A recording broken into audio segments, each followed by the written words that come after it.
Johnny ain't long for this world. Is he alive? Or is he brain dead? You tell me. It's too late for him now. 'Cause he won't turn it down. Turn it down. Hey guys. Turn it down. Well, as you can tell from the title, this is my review of Hogwarts Legacy for PlayStation 5. Now, it took me a little while to get this review up, and I apologize for that. Work, life, you know how it is. I hope you enjoyed the review. It's an honest review, and again, I hope you watch this and rewatch this and rewatch this, because this was a labor of love put together. So, enjoy.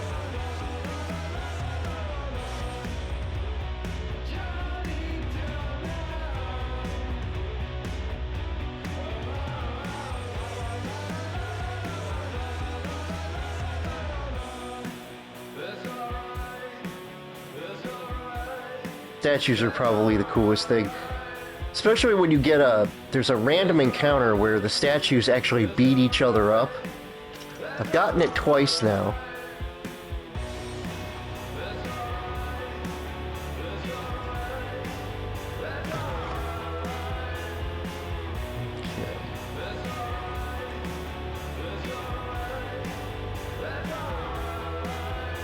Alright, I'm taking a look around just to see.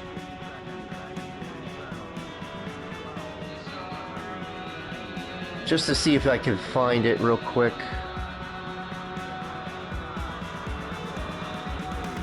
Okay.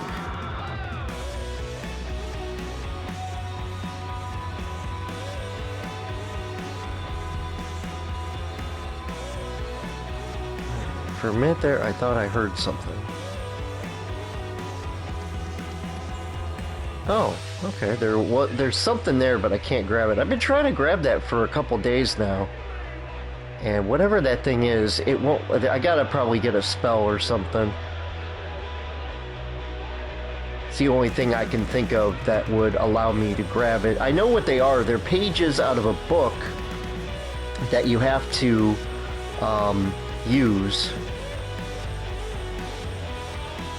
Why is it so dark in here?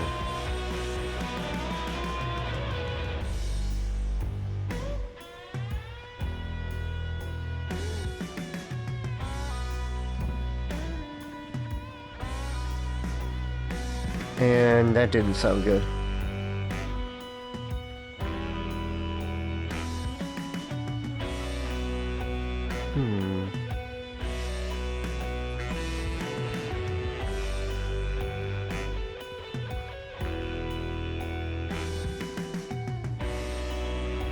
Okay, I thought I heard something, but... Alright, so you're probably asking yourself right now, after watching the 2 or 3 minutes that I've been talking about the game, is this game worth the $60 that they're asking for? And do I think it's going to be worth the money on PlayStation 4 and Xbox One when it comes to consoles? Yes, I do think it is well worth the money, especially with the type of game that this is. Now, normally, I don't like games like this. I don't like story-driven games that are set in a certain kind of fantasy universe.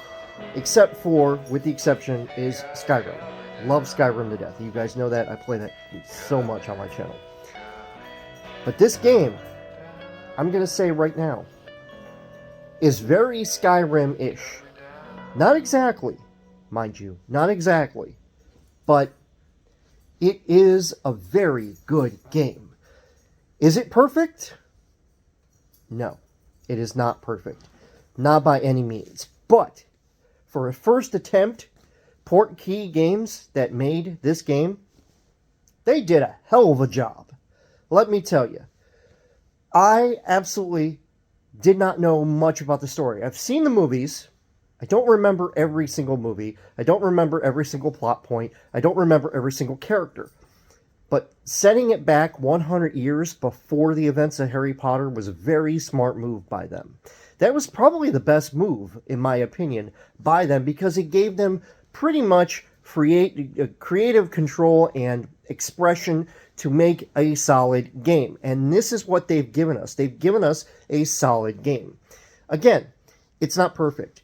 I don't know what the hell that is, but anyway, it's not perfect by any means. There are glitches. There are things that definitely need to be tweaked and updated.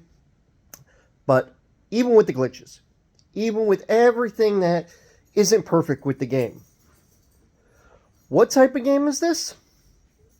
This is a pretty damn good game. I'm going to give it a solid 9.5 out of 10 stars. And the reason I'm doing that is because, again, it's not perfect. It has its moments where it's glitchy. It has some elements of the story that are kind of like, okay.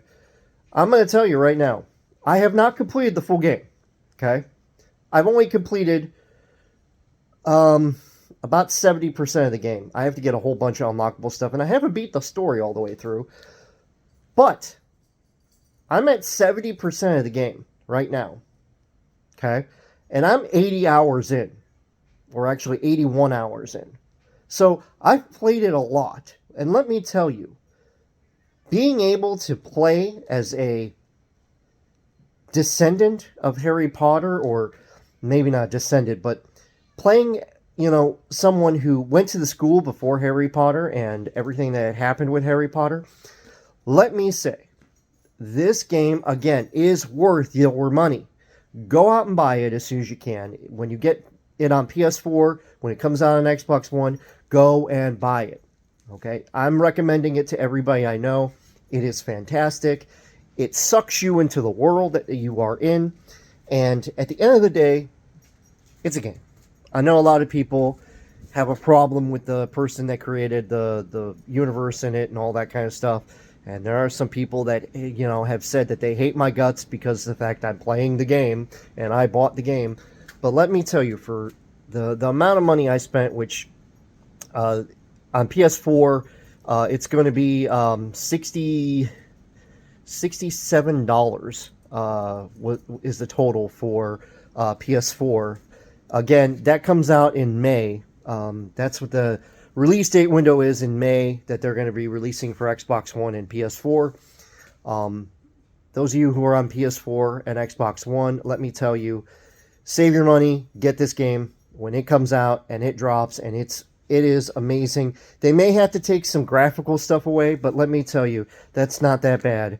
Even if they did drop this down to PS4 type of subpar graphics, as some people are calling this game, I will say that it looks pretty damn good. And I've seen some of the stuff that they've done with the PS4, like some of the leaked trailers and things like that they put out, or somebody put out.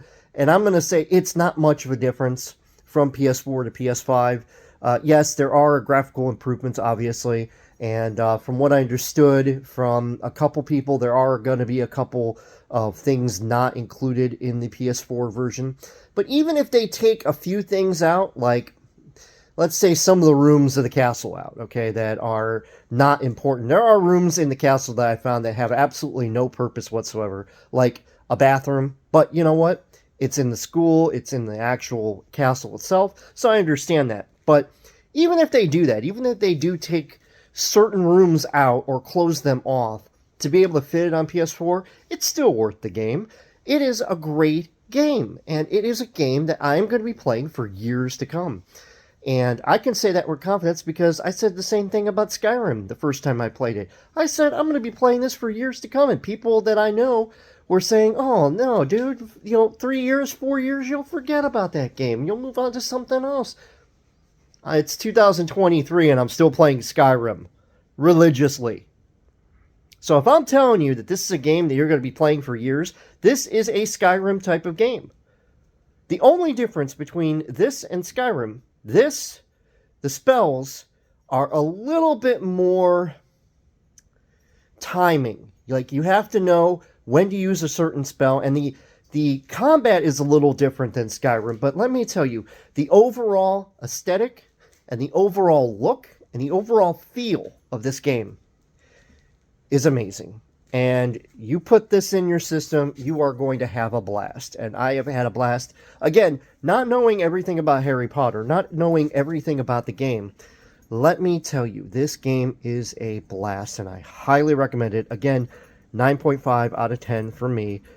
It might get a 10 out of 10 if they fix some of the stuff and they add Quidditch, which a lot of people have been talking about, that they want Quidditch to be in the game, and I'm kind of curious how they would pull that off, especially if they offer it as a DLC in the future.